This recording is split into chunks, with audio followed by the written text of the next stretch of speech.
morning, everyone. Is it still morning? No, we're afternoon now. We're afternoon. Good afternoon. Hopefully you had a good lunch and you're not too much so you're going to fall asleep. But my name is Pierre Roman. I am a senior cloud advocate with Microsoft. And with me I have Kevin. Hello? Kevin is a principal software engineer manager. That's a mouthful. That's correct, yes. For Azure Virtual Network Manager, which is a great product that we still have in public preview, but I encourage you to check it out. But today, we're going to be talking about just Azure networking. Just Azure networking. But as Joey told you, if you want to participate, ask question, get your information. Whoops, why did it go? Okay, so use this QR code to connect with our experts that are sitting at home that couldn't travel all the way here. It's auto advancing, and we'll get your questions answers. But yes, today we are talking about managing and monitoring your Azure networks, because it used to be, back in the day, when we wanted to set up our networks or manage our networks, we would lay cable. Yeah, I remember those days, back when I just had to set up my routers, my switches, run a bunch of cable. I'm sure all of you still remember those days. Maybe some of you are still doing it. But now that we're moving into the cloud, it's really a different world. It is really a different world, but there's like issues that we used to have that we could fix easily. Plug in a Fluke device into a switch, grab a packet collection, analyze the results. How do you do that when there's no wire? That's right. It's not like you can walk into one of our data centers and plug into one of our switches. I know, I tried. They said no. Yeah, they don't let you. They said no. I don't know why. But anyway, so today we're going to talk about this. But one thing that's really important when we're slowly going into the cloud, so our fictitious company here, Contoso.com, is moving to the cloud, or has moved to the cloud, or some of it. We're starting to move into it. We're starting to move into it. There's been a lot of questions that not just Contoso, but everybody needs to ask themselves and ask of their business, is really, how am I going to organize my network? Exactly. So, I mean, in my physical world, I had my switches, my routers, I had subnets, usually divided by physical location, not necessarily by workloads. But moving to the cloud, I hear, is quite different. So how do we set up our topology in the cloud? Let me ask you this. If you were in on-prem, and somebody from your dev team, for example, and I'm not picking on devs, they're next door, so who cares? If one of the devs showed up and put in a switch and started laying cable for a test, you would notice. It's very true, yes. In the cloud, if your permissions are not set to be very restrictive, anybody in your environment that has access can put in a switch and run their own cables. Virtually, of course. So we have to look at the topology. We have 3 ways of doing it. All right. Number 1 is the typical hub and spoke. Okay. The great thing about this one is because it's the cloud and it's easy to deploy services, when you have services that apply to all of your subnets, all of your virtual network, so your firewall, your application gateways, your routing servers, all of those things that offer services to all of your resources, you could deploy them in every subnet. You could, but, and that's what I often did back when my physical, each of my locations, I'd have to put my own firewall, etc. But now what am I able to do? Yeah, you could deploy it on every virtual network, or you could deploy it in the center, in the hub, and then let them use it. Then we have the mesh topology. Got it. Which is the wild, wild west. Everything happens everywhere. Lack of control, or if you want to control, log, and audit access and traffic, now you have to do it at every point of entry and every point of exit. Plus, if our developer friends decide to put in an extra network, just kind of becomes part of that, right? Exactly, it becomes part of that, and now we have to connect it to every other network. But Pierre, tell me a little bit back on the hub and spoke, though. Can those spokes talk to each other? That's the beauty. is because of the way it's done, the spokes can be isolated from each other or connected to each other on top of the hub based on your requirements. So if you have a workload that is highly sensitive, you've got PII, you've got information that has high compliance requirements, you could set them up in one virtual network and then control it. And because we're controlling the traffic through the hub, we can put a firewall into the central hub and then control the traffic, not just east-west, but also north-south. So I may want to put on one of those spokes my HR, my payroll. I want to keep that pretty protected. Yes. But on another spoke or two, I may have my warehouses, and I may want them to actually be able to talk to each other. But I want them to all be able to share that one common hub. Yes. And have that firewall capability. Yep. So the third one, which can fit that description, is your hub and spoke with direct connectivity, which is basically you start with the hub and spoke, but then you pick and choose based on compliance and based on needs whether or not these spokes are connected to each other. Got it. Actually, do you want to see how we did it? Yeah, definitely. So, before I start, these demos are recorded. Not because we wanted to do the smoke and mirror thing, because I'm being very transparent with you all, for three reasons. Number one, these are cloud demos. We do these demos in multiple locations where we do not always have control of the internet. And we all know how much conference center Wi-Fi is, so we record them, pre-record them. Two, a lot of those demos will take hours because you deploy something and you have to wait for the spinning donut of death to finish before you can have access to that machine. Yeah. So we cut those out in our videos to make it fit in the time we have. And number three, I can guarantee you it works. All right, so if we look at our environment that we have here, and we go into our East U hub, and we can see that our East U hub we have appearing to Spoke 1 and Spoke 2. In Spoke 2, I can go and see that I've only set to the hub. Okay. This is one thing, is that these connections are bidirectional. When we first released the service, you had to set one up at one end and then go set the other end. You had to set it up twice. Now we have to set it up once, but with your product that is in preview right now, Azure Virtual Network Manager, I highly recommend you go check that out. You can actually have those mesh performed for you by policy based on the naming convention of your virtual network, or based on tags that are applied to those virtual networks. So check into it. Anyway, so in our case, we're looking at our peer. So we'll go back to our machine, one of the machine on Spoke 1, which is a Windows machine. All right. And I connect to it through a Bastion server because I'm not an idiot and I don't want to expose a RDP server to the internet. Oh. So going through the Bastion server, I connect to my machine, and then from there I'll try to access, for example, like myignite.microsoft.com or 10.200.0.4, which is the machine on Spoke number 2. Okay, and I had an error there. That worked. That didn't work. Well, let's try Ignite. Maybe that's something I can get to. No. Well, no, it did not work. So what's going on here? What's going on here? It's telling us that it's denied because no rules have been matched. Remember when I said when you're in a hub and spoke that you control not only east-west but north-south? North-south. I'm not talking between those two. We're not talking between those, I've got to go through the hub, subnets, right? But we're also not talking to the outside because I want to control traffic going in and traffic going out. So let's see how we get this done.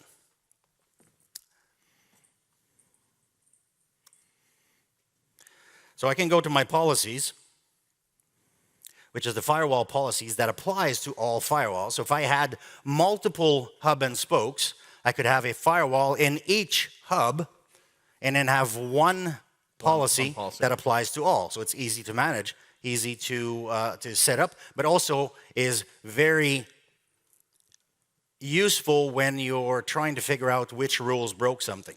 So we've got, in this configuration here, in our hub, we have a firewall already configured. All of our spokes are automatically routing through that firewall. Everything is routing to that firewall. And I'll show you in a little bit. Show me a little bit how that happens. How that happens. But for now, let's set up our priority for a rule collection. Okay. We're going to assign it to a rule group that we just created, so our Azure networking demo. This looks pretty familiar to me. I'm pretty familiar. This is pretty with much, these rules. if you've ever seen a firewall, this is the same thing. Yeah. Now, I've been asked by many times, by many people, and people at Contoso, that when they started looking at this, Pierre, I'm already doing port filtering using NSGs, or Network Security Group. Why do I need to add a firewall on top of it? Isn't it the same thing? No, it's not the same thing. But see, I applied the policy, and now I have access to myignite.microsoft.com. But not only that, I'm going to have access to the machine in my other spoke. Okay, great. And now now what are we doing? So I have a spoke number 3 that had no connection to anywhere. So in this case, at the top, I'm giving it a name for the configuration. I'm saying whether or not I'm going to allow the traffic to the remote network and allow the traffic from the remote network. So in this case, our hub. And so if I understand this, we actually, when we create a peering, we actually can control that, absolutely. right? So we may not want, if back to that sensitive, I have a really sensitive subnet. I may not want the hub to be able to communicate, make connections into that. No. Yeah. No, you may not want to. That's what I mean. No, you can't. Yes, so you can configure it to have access. But as I mentioned, it's configured both ways. Both ways. Which is why on the top corner there, you see that there's 2 resources that have been defined. One going to the hub and one coming from the hub. So we've eliminated the need to do it twice by asking you all the question into one interface and then doing it for you. And of course, Azure Virtual Network Manager will make things a lot even simpler. better. But this looks great. This is great. So now we've got 3 spokes going to a hub. Yes. Now, in this one, I'm going to add another peering because I'm peered to the hub, but now I want to get peered to my spoke number 2. So now we're taking 2 of the spokes, we're going to peer them together so that they can communicate, but we're still going to be going through the hub for all those central services like firewall, yes, gateway, etc. So in this case, I'm going to set it up, and let me see if I can go a little faster. Yep, and I've set up the peering, and now from the machine on spoke number 3, I can still go to ignite.microsoft.com because we established that rule earlier, so it applies to everyone. And I can go to 10.0.200.0.4, which is my machine on spoke number 2. So we've got there I am. communications. So now I have side-to-side configuration communication, but I also have outside communication. Great. Pretty cool? All right. So now let's move on. Yeah, so this is another thing that I actually wanted to ask you about, right? How do we secure this? It looked pretty easy to set this up, and now we've got all this traffic that can just sort of flow. What are some tools that I can use? How can I actually bring some security to this? So security in a virtual network is like an onion. Let me funnel my inner Shrek here. It's like an onion. It's got layers. Number 1 layer is to use strong network control, so our NSGs. Yes. So NSGs work at layer 3 and 4, versus a firewall works at layer 3 and 7. So NSGs are really just, they're filters. They're a lot like what I would put on my router or whatever. They're an application and a network filter. From here to here using these ports, allow or deny, period. Firewall can have a lot more in terms of packet inspection, application aware firewall, and so on. So the firewall is a lot more robust. Firewall also costs a lot more. That's true. I believe NSGs are included. So if you can filter most of this, the traffic with your NSGs, then you're not taxing your firewall, and therefore you can manage the size of the instance that you have. So NSGs, very important. Number 2, private IPs. So that's Why expose? yeah. So that sounds like something. I mean, I know on my on-prem, I often will just have private IPs within my corporation. So you're saying very similar here. Yes, because on-prem, who controls the public IP? IT and your ISV. Yeah. Whoever provides you your internet connectivity. And IP addresses are not cheap anymore. That's correct. So in the cloud, who controls the IP address? Whoever sets up the server. Whoever sets up the resource. So if that person, of course, using governance, proper governance and role-based access control, you can control who has access to that. But you can have a virtual machine and just say, yes, I want a public IP address, and yes, I want to open RDP. Has anybody here set up an RDP server on the internet and seen how long it takes before it starts getting hammered? Yeah, do you have? Not very long, right? Like we're looking at minutes, if not seconds in some cases. 15 minutes from Russia. Yeah. Why am I not surprised? Anyway, let's not go political. The other thing that we can do is to logically segment our subnets. So logically segment. So back when I'm on-prem, oftentimes my subnets are defined about where my wires are in my switches and how I physically have my building laid out. So what do you mean by logically segment my subnets? I logically segment my subnet based on what the workloads that are running on it. Okay. So if you've got a multi-tier workload with your front end, your typical DMZ, then the middleware or your logic layer, then your back end, and then your management layer. In a lot of cases on-prem, we used to do this with subnet and VLANs. But now we don't have to do like VLANs, even though you can in some instances. But by logically segmenting and putting the data and the resources on proper subnet, and by applying network security group to these subnets, we can control what and who talks to each of those layers. All right. Number 3, disable RDP and SSH. Yeah. Use the Bastion host. So I think you showed us this Bastion just a few minutes ago. Yeah. Tell us a little bit more about what that does. So a Bastion host is basically will expose a way for you to get control over your machines or to remote into your machine, either through a web browser. So if you're playing golf and you're playing hooky and your boss thinks that you're at home and all of a sudden you need to log into one of your machine, if you've got a phone and a web browser or a tablet and a web browser, you can go to the portal, hit the Bastion, connect to the server, do what you need to do, log off, and Bob's your uncle and your boss still thinks that you were at home. Perfect. Now, it's just a way of proxying the connection. It's proxying the connection. Now, the other thing, too, with Bastion, right, is we're logging in using our AAG creds and everything else. So it's 2FA, everything, MFA, yeah, great, multi-factor. Multi-factor authentication applies. Everything. So any restrictions that you put on who has access to connect to those resources also will apply to those who can connect to those VMs. Plus, RBAC on who can connect to those VMs also applies. So there's multiple layers of how you can control the access. You want to avoid exposure to the internet. So if you've got a hub and spoke in West US, and we have a hub and spoke in East US, normally what would you do? You would go, you'd set up like a WAN, you would... my traffic would flow out through that internet somewhere, and then flow in over some public connections that I don't have control over. They have no control over, so you make sure that it's encrypted and so on and everything. You can do that, or you could just connect it to the Azure WAN. Got it. So you're not ever leaving the fiber that we have in between Azure data centers. And private endpoints.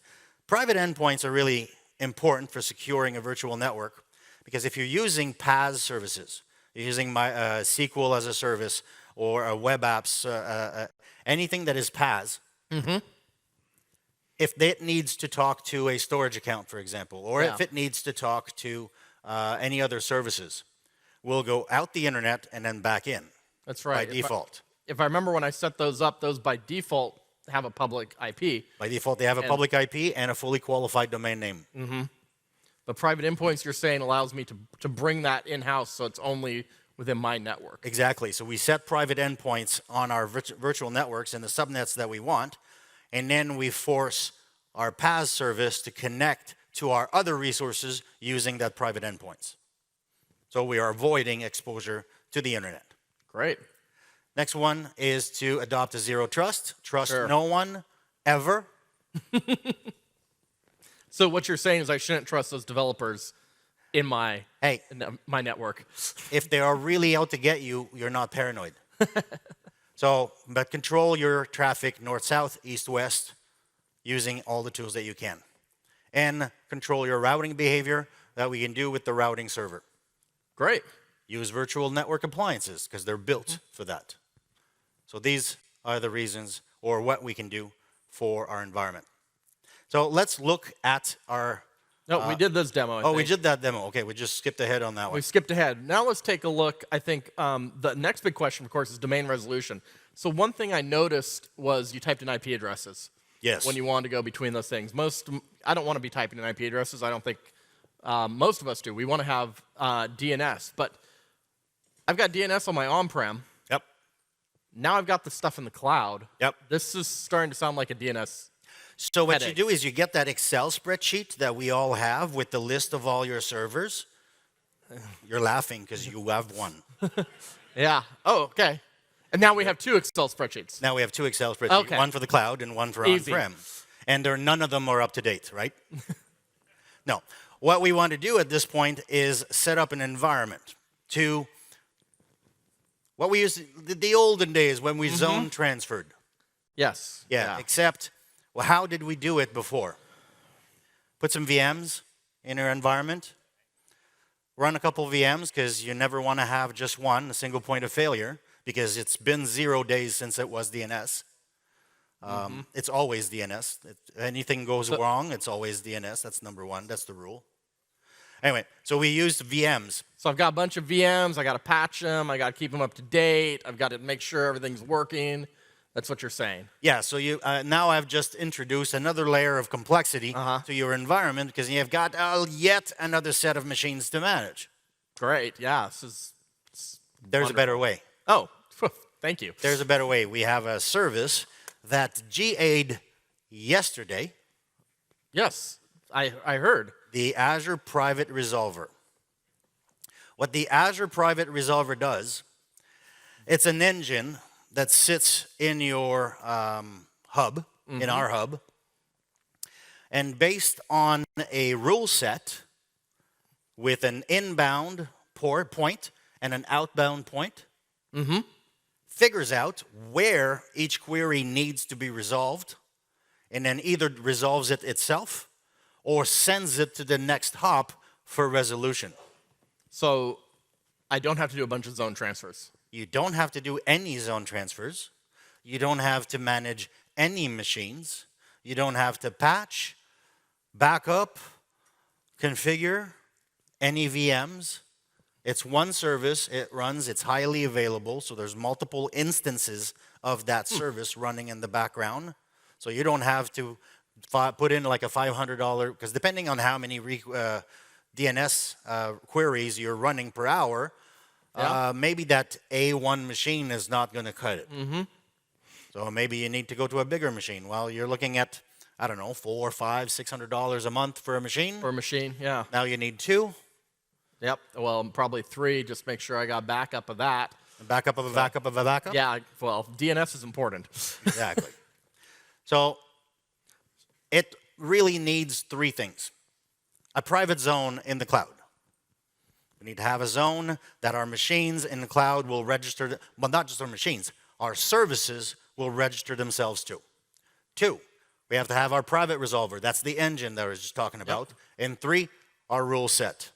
And the way it works is from on-prem, you set up a rule that says if I need to connect to or resolve anything in the cloud, I'm going to send it to the resolver inbound point. The inbound point will grab it. The engine will look at the query and say, what are you trying to resolve? Then we'll send it to the appropriate zone and then forward the answer back on-prem to whoever made the original query. Okay. Do you want to see how we set that up? Yeah, definitely. All right. See how this works. So we are in our environment. This is the same hub and spoke environment that we have.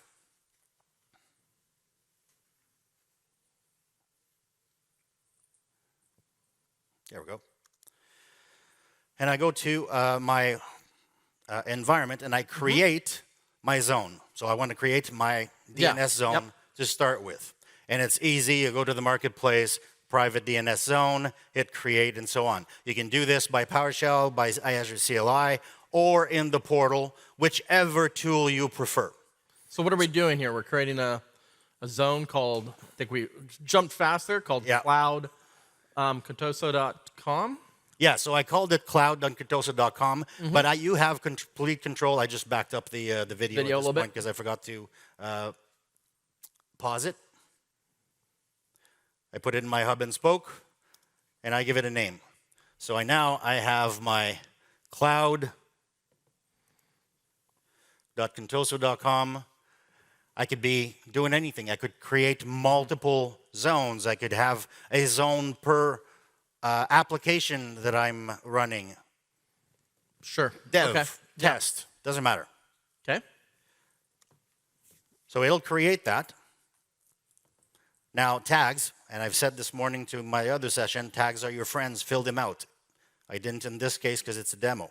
And this is why I do videos for demos, because now I'm not having that 15 minutes of session. Deploying. So now I've got my zone, it's set, but everybody can see that there are nothing in it. I've got a zone, an empty zone, that's very useful. What we do is we link it to the virtual networks that we have in our environment. Okay. There are ways of automating that when a new virtual network is created based on a policy. You can, or an automated function or work, you can do it. See that last little button in the configuration that I put in? I'll just bring it here. Enable auto registration. Okay. Any resource that gets spun up in the virtual network that I've just created will automatically create or register itself in our DNS zone and auto register. So I don't have to go and tell every server to say, now use this zone and register yourself to this zone. It is a blanket configuration for any machine in our environment. So now we've got our hub, we've got our 3 spokes, and look at this. Yeah, Here's all of our machines. We set up our 3 virtual networks in our environment, and now I've got all these machines. And see, the machine that we were looking at earlier, 10.200.0.4, there it is. It's automatically got it. And this is all done just automatic. It was great. Yeah, it's very, very quick.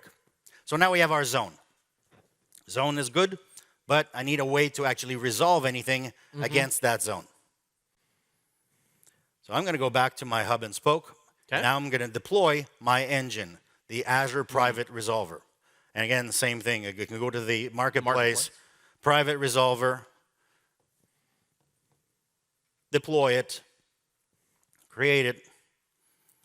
Now I'm going to pick my resource group, and again, I'll put it in my hub. I'm going to give it a name, and this name is not dependent on the DNS name and which network I'm going to put it in. So you're going to deploy it into our hub. Yep. That way everybody will have access to it. That's peered. And at this point, it's asking me about the inbound and outbound ports or endpoints. That needs its own little subnet. I think it's a .28 or a /28. Yep, okay. So it creates its own little subnet, going one for the inbound endpoint and one for the outbound endpoint. That's what's going to receive the queries or forward the queries to another DNS. So we'll set up both of those. And once that's done, I don't have to create new ones. Okay. It's all done. It's all done. You can have multiple inbound points on multiple networks that will feed back to the resolver. To the resolver. So for scale. So again, I have fast-forwarded this little video to avoid the half hour that it took to deploy everything. That wasn't quite a half hour, but longer than the time we have for today. I go to my environment, and in my inbound, I can see that I've got 10.0.0.4. The IP address for the inbound. Yes, and outbound, I don't need to know what the IP address is. It'll take care of itself. So I have my hub and spoke. I have my cloud zone. I have my resolver. Now what I need to do is set up my rule set. Okay. So the rule set is really telling all of the engines where to resolve our things. So we're going to deploy it in our environment, give it some details and a name. Of course, I'm being very... So now we're picking our private resolver from our list. Private resolver, because you can have multiple, and which outbound queue you want to use. I'm going to give it a rule. So I'm going to add a rule and give it a name. The name doesn't really matter, but make something that's descriptive.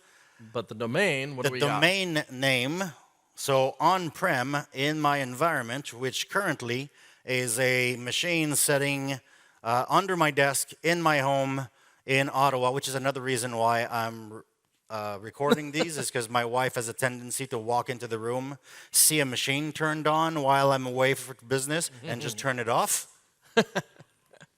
So I can't control that part of my network. So it gets corp.azuretestbench.com, which is my home network. It is enabled, and I give it an IP address. So this is the IP address of your DNS in on-prem. On-prem, which is 192.168.20.1110. It already knows that it's a DNS server, so port 53. And I can add that. So my resolver, when it receives a query into its inbound point, will look at the rule and say, hey, I know who can resolve this. We'll send it on-prem. So if you've got multiple on-prem environments, you can have multiple rules in your environment to send that. So now what we're doing, now we're saying if we're cloud.contoso.com, Basically going to point at itself. we're going to point it ourselves. I remember when we did our inbound connection, it showed us that the IP address was 10.0.0.4. Exactly. So we're saying our private resolver can resolve things for the cloud, and we saw that just a second ago when we populated with that list. But anything that is on your on-prem will get resolved. Yes. From there. And now, at the end of the rule set, we link that rule to a virtual network in order to pass that rule so that those machines are going to know how to resolve those names. Send it to the resolver or send it on-prem. So now all of those virtual networks, any VM that starts up with them, they're going to DHCP. They'll get their DNS server, which will automatically be going to our private resolver and appropriately resolve as needed. That's correct. So now I can go to my Contoso, and I can see that my rules are set for on-prem and for the cloud. No questions so far. Okay, great. Yes. Now what I can do is, this is my my on-prem machine. Okay. So now using only Bastion again? I did this one I did a Bastion connection because, and I'll show you how in a second. Bastion host, if you have a site-to-site or an express route to your on-prem network, Bastion host will also allow you to RDP or SSH into machines that are on-prem. So you no longer have to manage that extra VPN concentrator on-prem to allow remote access into that location so you can RDP securely to a machine. That was a lot of work. So we're going all through that. That's awesome. That's what I'm going through. And the only configuration that I need to do on my on-prem DNS is to tell it that cloud.contoso.com send it to the inbound endpoint, so 10.0.0.4. I'm going to share this with all of the DNSs in my forest, and we're done. And we're done. We're done. So cloud will send it to the 0.0.4. Let's resolve some things. Let's resolve some things. go to PowerShell and do an NS lookup. We're going to try to do an NS lookup on our VM spoke 2. So that's that 10.200.0.4. In my environment, because as I mentioned, it's an old desktop that's running under my desk. This is not the quickest machine, so it timed out a couple times. But it looks like we got the response. It forwarded it to our private resolver and got that IP address. Exactly. Great. Now I can do the other way around. Now, but this is a bit of a clearer or a different way of accessing a Bastion server. Bastion server shows you the machine, or you get to access the machine based on through a browser. So cut and paste is problematic. Yeah. All of these other things can be problematic. The things that you would do in a normal full-fledged client. You can use a full-fledged client, but you have to start it with an AZ command, so Azure CLI. So AZ Network, use the Bastion RDP. This is the name of the Bastion server I want to use, in which resource group and a target ID. So it's not the cleanest way of getting to that yet. We are working on it. But let's see what it does. But now I can go and connect, and it will start my local client, use my authentication the same way we do. So if I had two-factor authentication, I'd have it. And now I have my full VM RDP client connected to a machine that has no public IP address and no open RDP ports. That's great.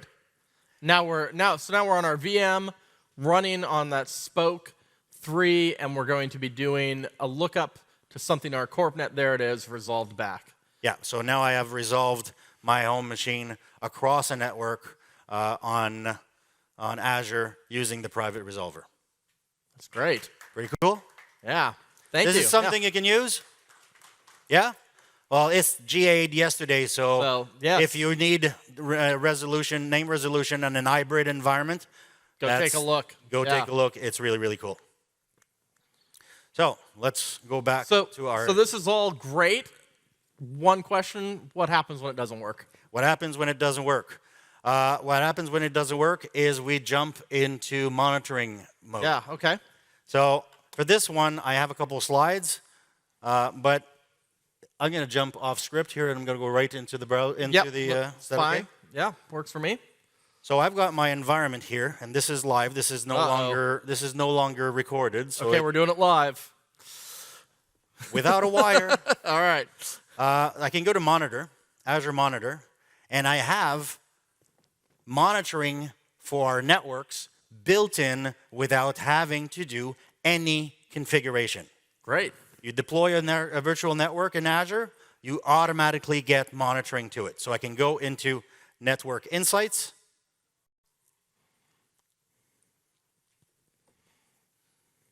And now I can see the health of all of the resources in my subscription. All right. And of course, I can say, no, not all of the resource group. Yeah. Let's look at our demo resource group. And there it is. So I got my firewall that's there. It's healthy. Oh, my VPN connection. There's something wrong with it. Wonder if my on-prem connection. Did your wife turn off your machine? My Probably. wife may have turned off my machine. It is a residential connection, so my ISP may have rolled over my IP address. This is why we record our demos. Yep. But now we know this at least. Yep, and now I know. And I can drill into it and see what the connections are or what the error messages are and all of that configuration, shared key, and whether or not it's connected or not. Awesome. So that's great for seeing my overview. What if I want to diagnose a specific issue? Now, if we want to diagnose a specific issue, we have a set of tools. And I know Laura Hunter in the Linux session, kind of hinted and showed a few of them. So for that, we go back to our home, and we have the Network Watcher. Network Watcher also is enabled for our virtual networks when you create those virtual networks. And it gives you the ability to have a series of tools. One is an IP flow. from this machine to on-prem, this machine over this port, can I connect?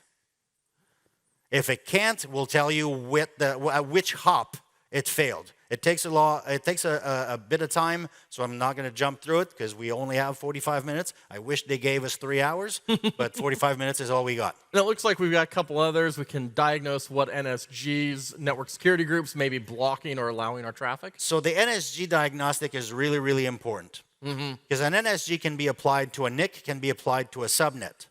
So if you're looking at one machine A connecting to machine B, that's 2 NICs, 2 subnets, minimum.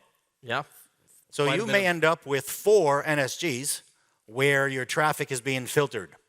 If you try to connect and it fails, which one is blocking it?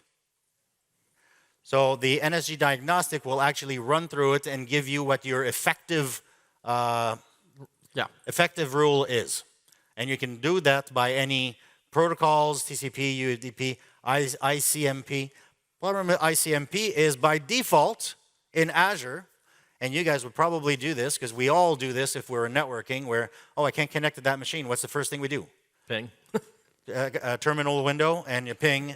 Can I ping it? Oh my God, I can't ping it. Oh my God, I have no resolve. That's because by default in our environments, ping is turned off. Got it.